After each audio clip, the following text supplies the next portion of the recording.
হযরত ওমর ফারুক রাদিয়াল্লাহু তাআলা আনহু একদিন এক রাস্তা দিয়ে যায়, রাস্তা দিয়ে যাওয়ার সময় তখন এক ব্যক্তি দেখে ওমর ফারুক রাদিয়াল্লাহু তাআলা আনহু ওই রাস্তা দিয়ে যাওয়ার পরে তখন দেখে ওই ব্যক্তি বড় কান্নাকাটি করতেছে, খুব কান্নাকাটি করতেছে। ওমর ফারুক রাদিয়াল্লাহু তাআলা আনহু ওই ব্যক্তিকে ডাইকা বলে, ভাই কেন কান্না করো, কেন কান্না করো, তোমার কান্নার কারণটা কি?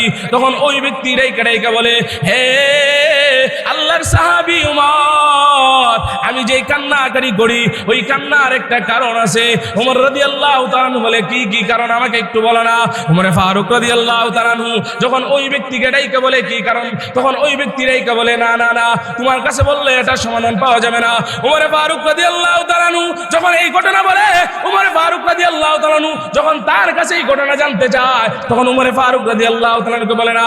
ওমর ফারুক রাদিয়াল্লাহু তাআলা তার সাথেও কান্না করে। তখন আল্লাহর নবী, বিশ্ব নবী মুহাম্মদুর রাসূলুল্লাহ সাল্লাল্লাহু আলাইহি ওয়াসাল্লামের কাছে ওমর ফারুক রাদিয়াল্লাহু তাআলা আনহুকে ওই ব্যক্তিকে ওমর ফারুক রাদিয়াল্লাহু তাআলা আনহু আল্লাহর নবীর কাছে দিয়া যায়, বলে, ইয়া রাসূলুল্লাহ, ইয়া হাবিবাল্লাহ, ওই ব্যক্তি জানো কিসের কারণে কান্দে, এত কান্নাকারি করে, এত কান্নাকারি করে। ওগো নবীজি, সে কান্নাকারি করে, তার কান্নার সাথেও আমারও বড় কান্না আসে। ইয়া রাসূলুল্লাহ, ইয়া হাবিবাল্লাহ, সে নাকি এমন গুনাহ করছে, এমন নাকি গুনাহ করছে, এই গুনাহ নাকি আল্লাহ রাব্বুল আলামিন মাফ করবেন না। আল্লাহর নবী, বিশ্ব নবী মুহাম্মদুর রাসূলুল্লাহ সাল্লাল্লাহু আলাইহি ওয়াসাল্লাম বলে, হে হে আল্লাহর বান্দা, কি গুনাহ করছো আমাকে একটু বলো না। তখন ওই ব্যক্তি ডাইকা বলে, ইয়া রাসূলুল্লাহ, ইয়া হাবিবাল্লাহ, আমি একজন কাফন চোর। আমি যখন মক্কার মধ্যে মানুষগুলোকে যখন কাফন দিয়ে আসে, মদিনার মধ্যে মানুষগুলোকে যখন কাফন দিয়ে আসে, ওই কাফন আমি চুরি কইরা বাজারের মধ্যে বিক্রি করি। ভাইরা আমার, ওই ব্যক্তি যখন আল্লাহর রাসূলের কাছে এই ঘটনাটা বলতেছে, বলে, ইয়া রাসূলুল্লাহ, ইয়া হাবিবাল্লাহ, একদিন মক্কা মদিনার সুন্দরী একটা মহিলাকে এই কবরের মধ্যে রাইখা আসছে। কবরের মধ্যে রাইখা আসার পরে তখন ওই কবরের মধ্যে রাইখা আসছে, রাইখা আসার পরে গভীর রাত্রে আমি কাফন আনার জন্য ওই কবরের মধ্যে যাই। কবরের মধ্যে যাওয়ার পরে আমি যখন কবরের মধ্যে গেলাম, কবরের মধ্যে যাওয়ার পরে তখন আমি তাকায় দেখি, কবরের মধ্যে নামার পরে কবরের মধ্যে তার কাফনের যে কাপড় আছে, এই কাপড়টা যখন সরাইলাম, সরানোর পরে আমি তাকায় দেখি এত সুন্দরী একটা মহিলা। এই মহিলার দিকে তাকায়া আমার বড় লোভ চলে আসছে। ওগো আল্লাহর নবী, ওই ব্যক্তি ওই মহিলার দিকে যখন আমি তাকাইলাম, তাকানোর পরে আমার ভিতরে যখন লোভ চলে আসছে, ওই লোভটা আমি আর সামলাইতে পারি নাই। ইয়া রাসূলুল্লাহ, ইয়া হাবিবাল্লাহ, ওই ব্যক্তি ওই মহিলার কাফনটা সরাইয়া, কাফন সরানোর পরে তখন আমি ওই কাফনটা সরাইয়া ওই মহিলার দিকে চায়া থাকলাম। চায়া দেখা ওই মহিলার সাথে আমি এরকম ভাবে ওই মহিলার সাথে আমি দর্শন করলাম। দর্শন করার পরে, ইয়া রাসূলুল্লাহ, ইয়া হাবিবাল্লাহ, আমি যখন দর্শন করার পরে তার কাপড়টা নিয়ে আমি যখন বাড়ির দিকে চলে আসব, বাড়ির দিকে চলে আসার সময় তখন ওই মহিলাটা, তখন আমি গাইবি আওয়াজ, কবর থেকে গাইবি আওয়াজ আসে, হে আল্লাহর বান্দা, তুমি আমার সাথে কি করলা?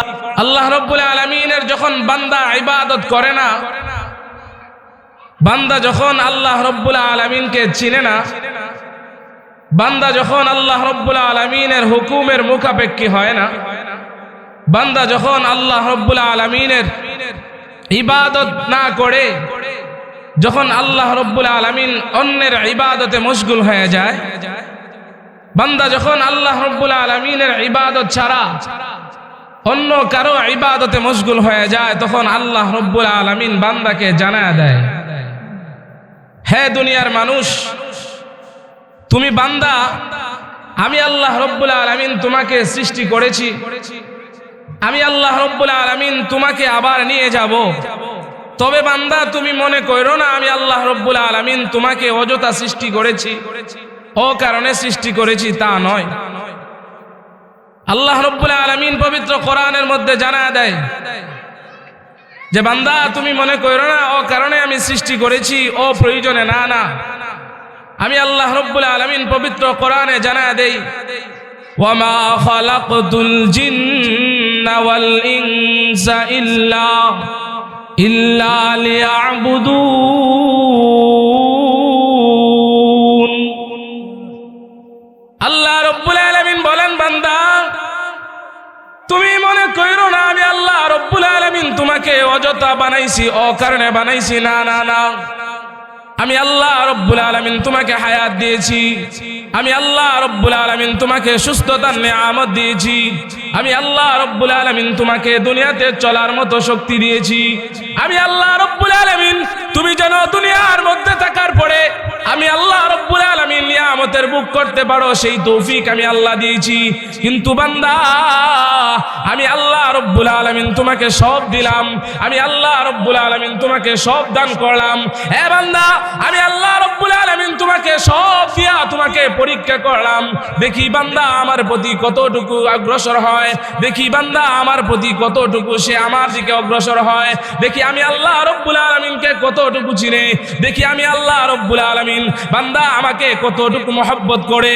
আল্লাহ রব্বুল আলামিন আল্লাহ কোরআনের মধ্যে জানা যায় ওয়া মা খালাকতুল জিন্না ওয়াল ইনসা ইল্লা লিয়াবুদুন।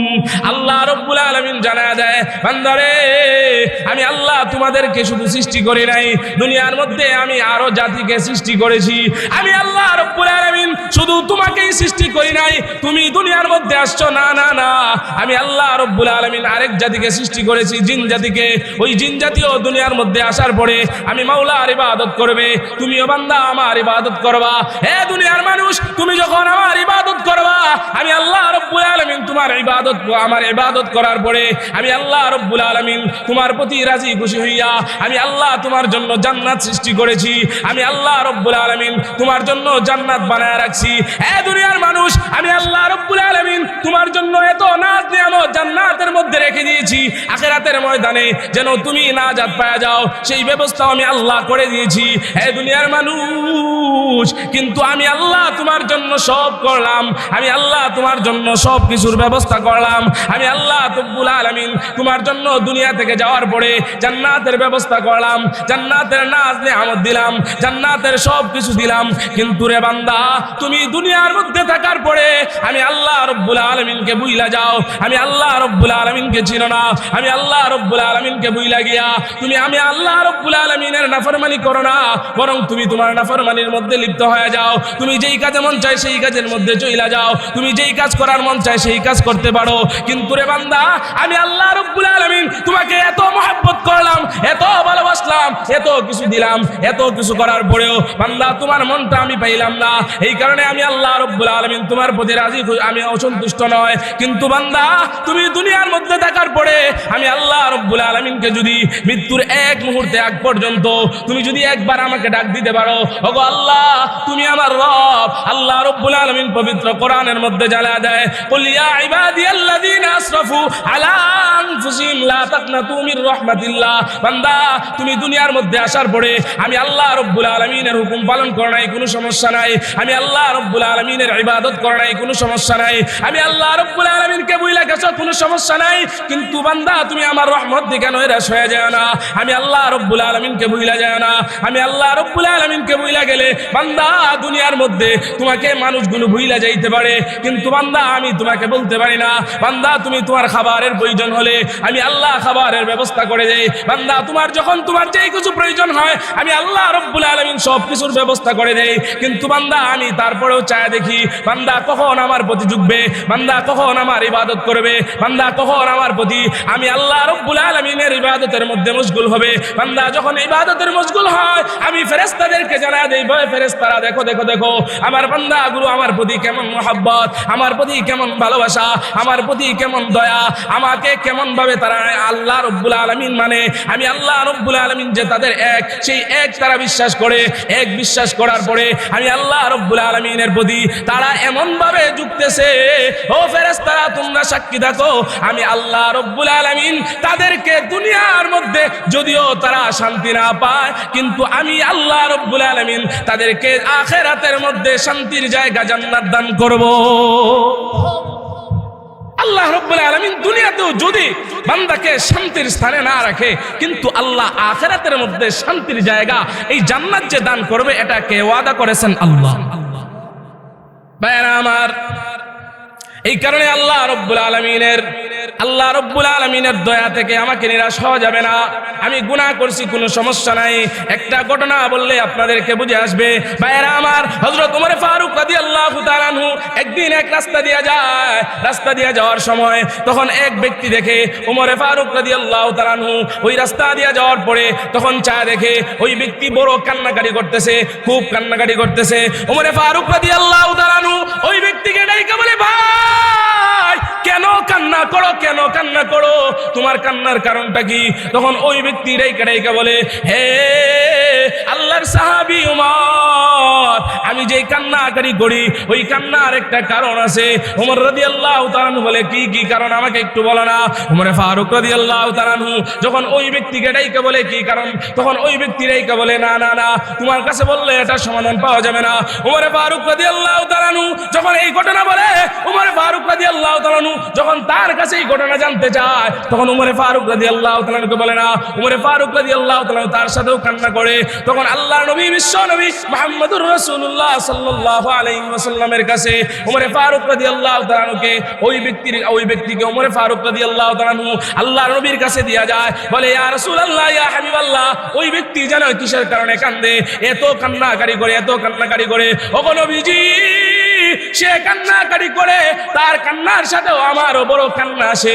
ইয়া রাসূলুল্লাহ, ইয়া হাবিবাল্লাহ, সে নাকি এমন গুনাহ করছে, এমন নাকি গুনাহ করছে, এই গুনাহ নাকি আল্লাহ রাব্বুল আলামিন মাফ করবেন না। আল্লাহর নবী, বিশ্ব নবী মুহাম্মদুর রাসূলুল্লাহ সাল্লাল্লাহু আলাইহি ওয়াসাল্লাম বলে, হে আল্লাহর বান্দা, কি গুনাহ করছো আমাকে একটু বলো না। তখন ওই ব্যক্তি ডাইকা বলে, ইয়া রাসূলুল্লাহ, ইয়া হাবিবাল্লাহ, আমি একজন কাফন চোর। আমি যখন মক্কার মধ্যে মানুষগুলোকে যখন কাফন দিয়ে আসে, মদিনার মধ্যে মানুষগুলোকে যখন কাফন দিয়ে আসে, ওই কাফন আমি চুরি কইরা বাজারের মধ্যে বিক্রি করি। ভাইরা আমার, ওই ব্যক্তি যখন আল্লাহর রাসূলের কাছে এই ঘটনাটা বলতেছে, বলে, ইয়া রাসূলুল্লাহ, ইয়া হাবিবাল্লাহ, একদিন মক্কা মদিনার সুন্দরী একটা মহিলাকে এই কবরের মধ্যে রাইখা আসছে। কবরের মধ্যে রাইখা আসার পরে তখন ওই কবরের মধ্যে রাইখা আসার পরে গভীর রাত্রে আমি কাফন আনার জন্য ওই কবরের মধ্যে যাই। কবরের মধ্যে যাওয়ার পরে আমি যখন কবরের মধ্যে গেলাম, কবরের মধ্যে যাওয়ার পরে তখন আমি তাকায় দেখি, কবরের মধ্যে নামার পরে কবরের মধ্যে তার কাফনের যে কাপড় আছে, এই কাপড়টা যখন সরানোর পরে আমি তাকায় দেখি এত সুন্দরী একটা মহিলা। এই মহিলার দিকে তাকায়া আমার বড় লোভ চলে আসছে। ওগো আল্লাহর নবী, ওই মহিলার দিকে যখন আমি তাকাইলাম, তাকানোর পরে আমার ভিতরে যখন লোভ চলে আসছে, ওই লোভটা আমি আর সামলাইতে পারি নাই। ইয়া রাসূলুল্লাহ, ইয়া হাবিবাল্লাহ, ওই মহিলার কাফনটা সরাইয়া, কাফন সরানোর পরে তখন আমি ওই কাফনটা সরাইয়া ওই মহিলার দিকে চায়া থাকলাম। চায়া দেখা ওই মহিলার সাথে আমি এরকম ভাবে ওই মহিলার সাথে আমি দর্শন করলাম। দর্শন করার পরে, ইয়া রাসূলুল্লাহ, ইয়া হাবিবাল্লাহ, আমি যখন দর্শন করার পরে তার কাপড়টা নিয়ে আমি যখন বাড়ির দিকে চলে আসবো, বাড়ির দিকে চলে আসার সময় তখন ওই মহিলাটা, তখন আমি গাইবি আওয়াজ, কবর থেকে গাইবি আওয়াজ আসে, হে আল্লাহর বান্দা, তুমি আমার সাথে কি করলা? কেন আমার সাথে এই কাজটা তুমি কেন করলা? যখন আমি এই কথা শুনলাম, কথা শোনার পরে আমি পিছন দিক দিয়ে তাকায় দেখি কবর থেকে এই আওয়াজ আসতেছে। কবর থেকে যখন এই আওয়াজ আসে তখন আমি চায় দেখি যে কবর থেকে ওই মহিলা তখন আমাকে ডাইকা বলতেছে, ওগো আল্লাহর বান্দা, তুমি কেন আমার সাথে এই কাজটা করলা? ওগো আল্লাহর বান্দা, আমার ফ্যামিলি, আমি যখন মারা গেলাম, মারা যাওয়ার পরে আমার ফ্যামিলি তো আমাকে বড় সুন্দর করে কাফন দিয়া গোসল করাইয়া কবরের মধ্যে আমাকে রাইখা চলে আসছে, আমাকে তো বড় সুন্দর করে রাইখা আসলে। ওগো আল্লাহর বান্দা, আমি যখন সুন্দর করে কবরের মধ্যে আসলাম, তুমি আমার সাথে এই কাজটা কিভাবে করলা? এই কাজ তুমি আমার সাথে কিভাবে করলা? তখন ওই আল্লাহর বান্দা যখন তার গাইবি আওয়াজ শোনার পরে তখন পিছনের দিকে তাকায়া দেখে ওই মহিলাটা আবার ডাইকা বলতেছে, ওগো আল্লাহর বান্দা, তুমি এই কাজ কেন করলা? আমি এখন কিয়ামতের কঠিন ময়দানে আমি কিভাবে এইভাবে দাঁড়াইবো? নাপাক শরীর নিয়ে কিভাবে আল্লাহর কাছে দাঁড়াইবো? এই কথা শোনার পরে আমার অন্তরের মধ্যে ধাক্কা লাগা যায়। আমার অন্তরের মধ্যে যখন ধাক্কা লাগার পরে তখন আমি পিছন দিক দিয়া আর তাকাই না, দৌড়াইয়া সামনের দিক দিয়া চলে আসি। সামনের দিক দিয়া চলে আসার পরে আমি একটা জঙ্গলের মধ্যে চলে যাই। জঙ্গলের মধ্যে গিয়া এই জঙ্গলের মধ্যে আমি সারা রাত কান্নাকাটি করি। আমি আল্লাহর কাছে মাফ চাই, ওগো আল্লাহ, কেন আমার সাথে এই কাজ তুমি করাইলা? ওগো আল্লাহ, আমি কাফন চোর, আমি মানি আমার খাবার ব্যবস্থা করার জন্য আমি এই কাফনগুলো চুরি করি, কিন্তু গো আল্লাহ তুমি আমার এমন আমার হাত আমার মুখটা গো আল্লাহ তুমি আমার জ্ঞানটা তুমি এমন ভাবে ফিরাইয়া দিলা। ওগো আল্লাহ তুমি আমি এই কাজ করার আগে আমার তো একটু জানার দরকার ছিল, আমার তো একটু মানার দরকার ছিল। ওগো আল্লাহ আমি এমন কাজ করে ফেলেছি, মালিক তুমি যদি আমাকে মাফ না করো, আমাকে যদি মাফ না করো তাহলে কে মাফ করবে? আমার আল্লাহ রব্বুল আলামিন বলেন ইন্নানি আনাল্লাহ লা ইলাহা ইল্লা আনা ফা'বুদুনি। আমার আল্লাহ রব্বুল আলামিন বলেন বান্দা আমি তোমার আল্লাহ, আমি ছাড়া আর কোনো আল্লাহ নাই, আমি আল্লাহ, তুমি গুনাহ করছো আমার কাছে মাফ চাও, আমি তোমাকে মাফ করে দিব। বান্দা তুমি আমার কাছে মাফ চাও, দেখো আমি আল্লাহ রব্বুল আলামিন তোমাকে মাফ করে দিব। ওগো বান্দা এই রকম ভাবে যখন বান্দা আল্লাহ রব্বুল আলামিনের কাছে মাফ চায় তখন উমরে ফারুক রাদিয়াল্লাহু তাআলা ডাইকা বলে ওগো আল্লাহর বান্দা তুমি এমন গুনাহ করছো, এই গুনাহ করার কারণে তোমাকে দুনিয়ার কেউ মাফ করতে পারবে না, আল্লাহও তোমাকে মাফ করবে না। তখন ওই ব্যক্তি তখন আবার কান্নাকাটি করে ইয়া রাসূলুল্লাহ ইয়া হাবিবাল্লাহ, ওগো আল্লাহর নবী আল্লাহ যদি আমাকে মাফ না করে আমি কই যাইব, কার কাছে যাইব? আল্লাহ যদি আমাকে মাফ না করে কই যাইব, কার কাছে যাইব? আল্লাহ রব্বুল আলামিন তখন আসমান থেকে গায়বী আওয়াজ দিয়ে জানায় দেয় ওগো নবীজি আমি ওই ব্যক্তি সে এমন ভাবে আমি আল্লাহ রব্বুল আলামিনের কাছে মাফ চাইছে, আমার রহমত থেকে নৈরাশ হয় নাই, আমার রহমতের মধ্যে সে আছে। ওগো আল্লাহর নবী সে আমার রহমতের মধ্যে থাকার কারণে সে গুনাহ করছে আবার আমার কাছে মাফ চাইছে, সে গুনাহ করছে আবার আমার কাছে মাফ চাইছে, এই মাফ চাওয়ার কারণে আমি আল্লাহ রব্বুল আলামিন তাকে মাফ কইরা দিলাম। ভাইরা আমার এই কারণে গুনাহ করলে আল্লাহর কাছে আল্লাহ রব্বুল আলামিনের কাছে মাফ চাওয়া দরকার আছে না নাই? আল্লাহ রব্বুল আলামিনের কাছে মাফ চাওয়া দরকার আছে। গুনাহ করছি, গুনাহ করার পরে শয়তানের ধোঁকায় পড়া গুনাহ কইরা ফেলছি। হযরত মূসা আলাইহিস সালাতু ওয়াস সালামের জমানার একটা ঘটনা আছে। মূসা আলাইহিস সালাতু ওয়াস সালাম একদিন আল্লাহ রব্বুল আলামিনের কাছে বলে ওগো আল্লাহ আমার উম্মতের মধ্যে সবচেয়ে নেককার লোকটাকে তুমি যদি আমাকে দেখায় দিতা। আল্লাহ রব্বুল আলামিন বলে কিছুই বলে না। আবার মূসা আলাইহিস সালাতু ওয়াস সালাম আল্লাহ রব্বুল আলামিনকে বলে ওগো আল্লাহ আমার উম্মতের মধ্যে সবচেয়ে নেককার লোকটা যে দেখায় দাও না। মূসা আলাইহিস সালাতু ওয়াস সালাম যখন আল্লাহ রব্বুল আলামিনের কাছে এই রকম ভাবে ফরিয়াদ করার পরে মূসা আলাইহিস সালাতু ওয়াস সালাম যখন আল্লাহর কাছে ফরিয়াদ করে তখন আল্লাহ রব্বুল আলামিন বলে ঠিক আছে মূসা যাও আমি তোমার আবদার পূরণ কইরা দিলাম। ভাইরা আমার আল্লাহর নবী বিশ্ব নবী মুহাম্মদুর রাসূল আল্লাহর নবী মূসা আলাইহিস সালাতু ওয়াস সালাম এই রকম ভাবে যখন আল্লাহর কাছে আবদার করার পরে মূসা আলাইহিস সালাতু ওয়াস সালামকে আল্লাহ রব্বুল আলামিন জানায় দেয় হে মূসা যখন রাত হয়ে যাবে, রাত হওয়ার পরে সকাল হয়ে যাবে, সকাল হওয়ার পরে তুমি ফজরের নামাজ আদায় কইরা ওই একটা রাস্তা আছে ওই রাস্তার মধ্যে চইলা যাইবা। ওই রাস্তার মধ্যে যাওয়ার পরে তুমি যখন রাস্তার মধ্যে যাইবা, রাস্তার মধ্যে যাওয়ার পরে সর্বপ্রথম যেই লোকটাকে দেখবা এই লোকটাকেই মনে করবা তোমার উম্মতের মধ্যে সবচেয়ে বদকার লোক। মূসা আলাইহিস সালাতু ওয়াস সালাম এইরকম ভাবে যখন আল্লাহ রব্বুল আলামিনের কাছে জানতে চায় তার উম্মতের মধ্যে সবচেয়ে বদকার লোকটাকে, মূসা আলাইহিস সালাতু ওয়াস সালামকে আল্লাহ রব্বুল আলামিন বলছে যে অমুক জায়গায় যাইবা, অমুক জায়গায় যাওয়ার পরে রাস্তার কিনারায় যখন দাঁড়াইবা তোমার সামনে দিয়া সবচেয়ে সর্বপ্রথম যেই লোকটা যাইবে ওই লোকটাকেই মনে করবা তোমার উম্মতের মধ্যে সবচেয়ে বদকার। মূসা আলাইহিস সালাতু ওয়াস সালাম আল্লাহ রব্বুল আলামিনের কথা মতো যখন রাত হয়ে যায়, রাত হয়ে যাওয়ার পরে এবার যখন সকাল হয় মূসা আলাইহিস সালাতু ওয়াস সালাম আল্লাহ রব্বুল আলামিনের হুকুম পালন করার পরে সূর্য যখন উঠে অবস্থায় এমন সময় মূসা আলাইহিস সালাতু ওয়াস সালাম একটা রাস্তার মধ্যে গিয়ে দাঁড়ায়। আল্লাহ রব্বুল আলামিন তাকে যেই রাস্তার মধ্যে বলছেন দাঁড়ানোর জন্য মূসা আলাইহিস সালাতু ওয়াস সালাম যখন ওই রাস্তার মধ্যে দাঁড়ায়, ওই রাস্তার মধ্যে দাঁড়ানোর পরে মূসা আলাইহিস সালাতু ওয়াস সালাম দেখে একটা সুন্দর পুরুষ তার সামনে দিয়ে হাঁটা যায়। আল্লাহ জানা দিয়েছে মূসা তুমি যখন তার সামনে দাঁড়াইবা তাকে কোনো কিছু জিজ্ঞাসা করবা না, তাকে কোনো কিছু জিজ্ঞাসা করার দরকার নাই। মূসা আলাইহিস সালাতু ওয়াস সালামের সামনে দিয়া যখন ওই সুন্দর যুবকটা হাঁটা যায় তখন মূসা আলাইহিস সালাতু ওয়াস সালাম তাকে কোনো কিছু জিজ্ঞাসা করে না। মূসা তখন উনার যে বাড়ি আছে বাড়ির মধ্যে চলে আসে। আসার পরে এবার আবার আল্লাহ রব্বুল আলামিনকে বলে ওগো আল্লাহ, আমার উম্মতের মধ্যে সবচেয়ে বদকার লোকটাকে দেখলাম। ওগো আল্লাহ, এখন আমার উম্মতের মধ্যে সবচেয়ে নেককার লোকটাকে যদি তুমি আমাকে দেখাইতা। আল্লাহ রাব্বুল আলামিনের কাছে যখন পয়গম্বর মূসা আলাইহিস সালাতু ওয়াস সালাম আল্লাহর কাছে জানতে চায় তার উম্মতের মধ্যে সবচেয়ে বদকার লোকটাকে, আল্লাহ দেখায়া দিয়েছেন। এবার নেককার লোকটাকে দেখতে চায়। নেককার লোকটাকে দেখার জন্য যখন মূসা পয়গম্বর আল্লাহর কাছে ফরিয়াদ করে, আল্লাহ রাব্বুল আলামিন বলে, ঠিক আছে ঠিক আছে, তুমি যেহেতু আমার কাছে জানতে চাইতেছো, যাও যাও, আমি তোমাকে দেখায়া দিব। মূসা আলাইহিস সালাতু ওয়াস সালামকে আল্লাহ রাব্বুল আলামিন বলে, হে পয়গম্বর মূসা, তুমি যখন সর্বপ্রথম যে রাস্তার মধ্যে দাঁড়াইছিলা, সকাল যখন হয়ে গেছিল, সকাল হওয়ার পরে তুমি যখন ওই রাস্তার মধ্যে দাঁড়াইছো, রাস্তার মধ্যে দাঁড়ানোর পরে তুমি যেই লোকটাকে দেখছো, ওই লোকটাকে দেখলা তোমার উম্মতের মধ্যে বক্তার লোকটা। কিন্তু পয়গম্বর মূসা যখন সন্ধ্যা হয়ে যাবে, সন্ধ্যা হওয়ার আগ মুহূর্তে সূর্য যখন অস্ত যাবে, সূর্য অস্ত যাওয়ার পরে তখন তুমি আবার ওই রাস্তার মধ্যে গিয়া দাঁড়াইবা। ওই রাস্তার মধ্যে দাঁড়ানোর পরে তখন তোমার সামনে দিয়া সর্বপ্রথম যেই লোকটা যাইবে, ওই লোকটাকে মনে করবা তোমার উম্মতের মধ্যে সবচেয়ে নেককার লোক। মূসা আলাইহিস সালাতু ওয়াস সালাম এবার যখন সূর্য অস্ত যায়, এমন অবস্থায় আবার ওই রাস্তার মধ্যে দাঁড়ায়। রাস্তার মধ্যে দাঁড়ানোর পরে এবার মূসা আলাইহিস সালাতু ওয়াস সালাম যাকে দেখা বড় আশ্চর্য হয়ে গেছে, তখন তিনি বিশ্বাসই করে না যে এই লোকটাকে সকালবেলা দেখলাম, আবার বিকালবেলা ওই ব্যক্তি আমার সামনে দিয়ে গেছে। পয়গম্বর মূসা আলাইহিস সালাতু ওয়াস সালাম সন্ধ্যাবেলা যখন হয়, সন্ধ্যাবেলা হওয়ার পরে এবার পয়গম্বর মূসা আবার ওই রাস্তার ধারে গিয়ে দাঁড়ায় রইছে।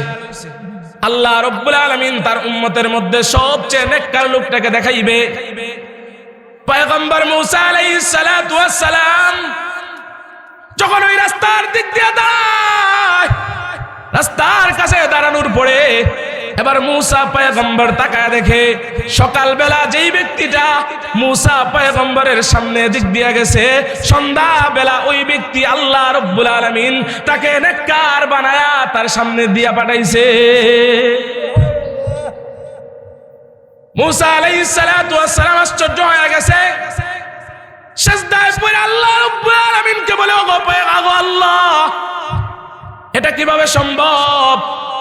এটা কিভাবে সম্ভব গো আল্লাহ? সকালবেলা দেখলাম ওই ব্যক্তিটা আমার সামনে দিয়ে গেল, সন্ধ্যা যখন হয় তখন দেখলাম ওই ব্যক্তিটাই আমার সামনে দিক দিয়ে আসলো। আল্লাহ রাব্বুল আলামিন মূসা পয়গম্বরকে জানায় দেয়, ওগো মূসা, আমি আল্লাহ দয়াবান, আমি আল্লাহ রহমান, আমি আল্লাহ বড় মেহেরবান। বান্দা যদিও গুনাহ করে, বান্দা গুনাহ করার পরে আমি বান্দার অন্তরের দিক দিয়ে তাকায়া থাকি, দেখি বান্দা আমার কাছে একবারের জন্য চাই কিনা। আমি বান্দা চায় থাকি, দেখি বান্দা আমার কাছে একবার জন্য মাফ চায় কিনা। এ পয়গম্বর মূসা, আমি আল্লাহ রাব্বুল আলামিন দয়াবান, আমি আল্লাহ রাব্বুল আলামিন মেহেরবান, আমি আল্লাহ রাব্বুল আলামিন দয়াবান। এই কারণে বান্দা গুনাহ করার পরেও যখন বান্দা আমার কাছে আসে, আয়েশা যখন বান্দা একবারের জন্য মাফ চায়, একবারের জন্য মাফ চাওয়ার পরে আমি আল্লাহ মাফ না কইরা পারি না। মূসা আলাইহিস সালাতু ওয়াস সালাম আল্লাহ রাব্বুল আলামিনের কাছে যখন এই ফরিয়াদ করে, আল্লাহ কিভাবে এটা সম্ভব? আল্লাহ রাব্বুল আলামিন তখন মূসা পয়গম্বরকে জানায় দেয়, হ্যাঁ পয়গম্বর মূসা, ওই ব্যক্তিরা যখন সকালবেলা তোমার সামনে দিয়ে যায়, সামনে দিক দিয়ে যাওয়ার পরে, ও মূসা, তোমার সামনে দিক দিয়ে যখন যায়, সামনে দিক দিয়ে যাওয়ার পরে সে বড় অনেকটা বদকার লোক ছিল, কিন্তু তোমার সামনে দিক দিয়ে যাওয়ার পরে সে একটা গভীর জঙ্গলের মধ্যে চইলা যায়। গভীর জঙ্গলের মধ্যে চইলা যাওয়ার পরে আমি আল্লাহ রাব্বুল আলামিনের কাছে গিয়া সে মাফ চায়, ওগো আল্লাহ, আমি জানি আল্লাহ তুমি রহমান, ওগো আল্লাহ আমি জানি আল্লাহ তুমি গফফার, ওগো আল্লাহ আমি জানি তুমি আমার প্রভু, ওগো আল্লাহ আমি জানি তুমি আমাকে মাফ করনেওয়ালা, ওগো আল্লাহ আমি গুনাহ করছি, আমি মানি, ওগো আল্লাহ আমার গুনাহ যদি তুমি মাফ করে দাও, তুমি মাফ করলে আর কেউ কিছু করতে পারবে না। ওগো আল্লাহ, তুমি মাফ না করলে আমি জাহান্নামের আগুনের মধ্যে জ্বলতে পারবো না। জাহান্নামের আগুন জ্বলা সম্ভব নয়, জাহান্নামের আগুনের মধ্যে জ্বলা সম্ভব নয়। বান্দা এইরকম ভাবে যখন আল্লাহ রাব্বুল আলামিনের কাছে এইরকম ভাবে যখন আল্লাহর কাছে বলে, আল্লাহ রাব্বুল আলামিনের কাছে যখন মাফ চায়, আল্লাহ রাব্বুল আলামিন যখন বান্দা এইভাবে মাফ চায়, মাফ চাওয়ার সাথে সাথে আল্লাহ রাব্বুল আলামিন ওই ব্যক্তিকে মাফ কইরা মুসা পয়গম্বরের সবচেয়ে উম্মতের মধ্যে সবচেয়ে নেককার লোক বানায় দিছে। এই কারণে আল্লাহ রাব্বুল আলামিন বলে যে বান্দা তুমি গুনাহ করছো, সমস্যা নাই। তোমার হাত দ্বারা তুমি গুনাহ করছো, তোমার পা দ্বারা তুমি গুনাহ করছো, তোমার জিহ্বা দ্বারা তুমি গুনাহ করছো, তোমার চোখ দ্বারা তুমি গুনাহ করছো। এমন কোনো গুনাহ নাই যা তুমি করো নাই, তোমার দ্বারা গুনাহ হইছে। কিন্তু আল্লাহ রাব্বুল আলামিন আমার তেলাওয়াতকৃত আয়াতের মধ্যে জানায় দেয়, কুল ইয়া ইবাদিয়াল্লাযীনা আসরাফু আলা আনফুসিহিম লা তাকনাতু মির রাহমাতিল্লাহ। আল্লাহ রাব্বুল আলামিন বলে, বান্দা গুনাহ করছো সমস্যা নাই, পাপ করছো সমস্যা নাই, তুমি এমন কোন কাজ করছো, এমন কোন কাজ করছো যা মানুষ দেখে নাই। গভীর রাত যখন হয়ে গেছে, গভীর রাত হয়ে যাওয়ার পরে তুমি গভীর রাতে একা একা গুনাহ করছো, দুনিয়ার কোনো মানুষ দেখে নাই। তোমার হাত দ্বারা গুনাহ করছো, দুনিয়ার কোনো মানুষ দেখে নাই। তোমার মুখ দ্বারা গুনাহ করছো, দুনিয়ার কোনো মানুষ দেখে নাই। তোমার চক্ষু দ্বারা গুনাহ করছো, দুনিয়ার কোনো মানুষ দেখে নাই। কিন্তু বান্দা গুনাহ করার পরে আমি আল্লাহ রাব্বুল আলামিনের কাছে একবারের জন্য হইলো, মৃত্যুর আগে একবারের জন্য হইলো মাফ চাইও, আমি আল্লাহ তোমাকে মাফ করে দিব। এই ঘটনা দ্বারা এইগুলোই বোঝা যায় যে আল্লাহ রাব্বুল আলামিন দয়াবান কিনা। আল্লাহ দয়াবান, আল্লাহ বান্দার দিকে চায় থাকে, আল্লাহ বান্দার দিকে চায় থাকে। বান্দা কখন মাফ চাইবে, বান্দা কখন আল্লাহ রাব্বুল আলামিনের কাছে বলবে, ওগো আল্লাহ তুমি তো আমার আল্লাহ, তুমি ছাড়া কোনো মাবুদ নাই, তুমি আমার প্রভু, তুমি ছাড়া কোনো মাবুদ নাই, তুমি আমার খাওয়ানেওয়ালা, তুমি ছাড়া আর কেউ নাই, তুমি আমার রিজিক দেনেওয়ালা, তুমি ছাড়া আর কেউ নাই। ওগো আল্লাহ তুমি আমার হায়াত দেনেওয়ালা, তুমি ছাড়া কেউ নাই। ওগো আল্লাহ তুমি আমার সব কিছু দেনেওয়ালা, তুমি ছাড়া আর কেউ নাই। এই কারণে আল্লাহ রাব্বুল আলামিনের এই আয়াত দ্বারা এটাই বুঝতে পারি যে আল্লাহ রাব্বুল আলামিন আমাদের জন্য মাফ করার জন্য চায় থাকে। কিন্তু বান্দা যখন আল্লাহর কাছে মাফ না চায়, আল্লাহ রাব্বুল আলামিনের কাছে যখন মাফ না চায়, তখন আল্লাহ রাব্বুল আলামিন বলে, বান্দারে আমি বড় মহব্বত কইরা তোরে বানাইছি, আমি বড় মহব্বত কইরা তোরে বানাইছি। ওগো বান্দা তুই মনে করিস না আমি আল্লাহ তোরে মহব্বত করে বানাই নাই, তা না, না।